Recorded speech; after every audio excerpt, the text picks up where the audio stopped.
اللہ الرحمن الرحیم، میرے ساتھ پڑھنا سیکھیے۔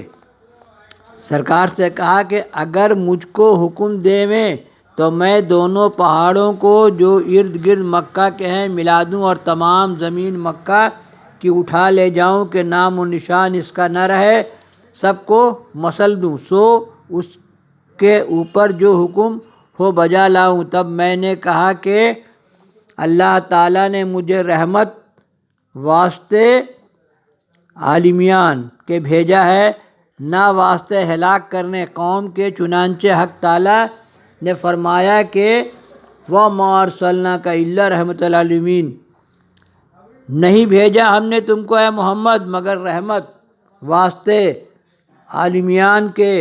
مروی ہے کہ جب ترقی اسلام کی مکہ کے کافروں نے دیکھی، عتبہ بن رابعہ کو رسول خدا صلی اللہ علیہ وسلم کے پاس بھیجا۔ عتبہ نے حضرت سے آ کے عرض کی کہ اے میرے بھتیجے محمد، تو حسب و نسب میں سب سے اعلیٰ درجہ رکھتا ہے، باوجود اس کے تو نے ایسا کام اختیار کیا ہے کہ اس سے اپنے ماں باپ کا کفر لازم آتا ہے اور ابا و اجداد پر طعنہ ہوتا ہے، اور لوگ کہتے ہیں کہ ایک کاہن قریش میں ظاہر ہوتا ہے اور ہم کو لوگ طعن کرتے ہیں۔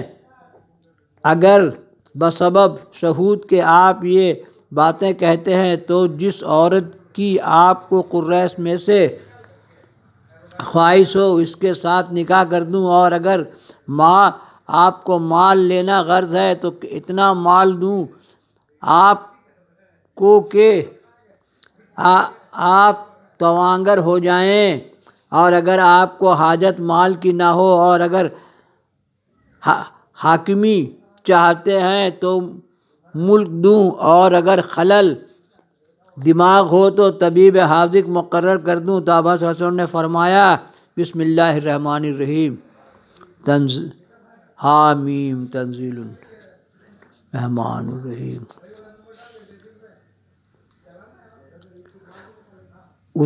اتاری ہوئی بخشنے، ترجمہ، اتاری ہوئی بخشنے والے مہربان کی طرف سے کتاب کو جدا جدا کی گئی آیتیں، اس کی قرآن عربی ہے واسطے اس قوم کے کہ جانتے ہیں۔ پھر حضرت صلی اللہ علیہ وسلم نے یہ آیت پڑھی،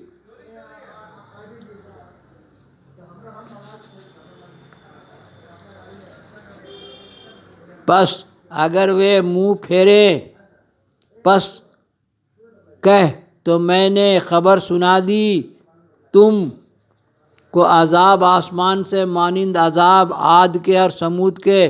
تب عتبہ نے کہا کہ آپ کو سوائے اس کے اور کچھ یاد نہیں آتا ہے؟ ناچار ہو کر عتبہ نے اپنی قوم سے کہا کہ میں نے ایک ایسا بڑا کلام محمد سے سنا ہے کہ کبھی کسی سے نہیں سنا۔ اب صلاح یہ ہے کہ تم ان کو ایذا دینے میں کوشش نہ کرو، ان کو اپنے حال پر چھوڑ دو۔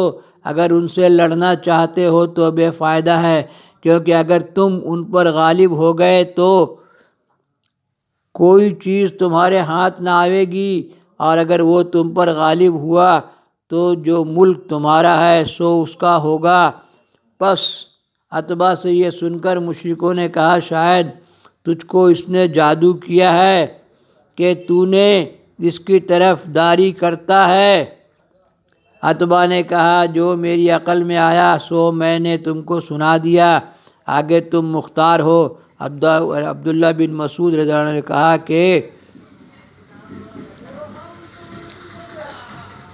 یہاں سے ڈالیں گے پارٹ 34۔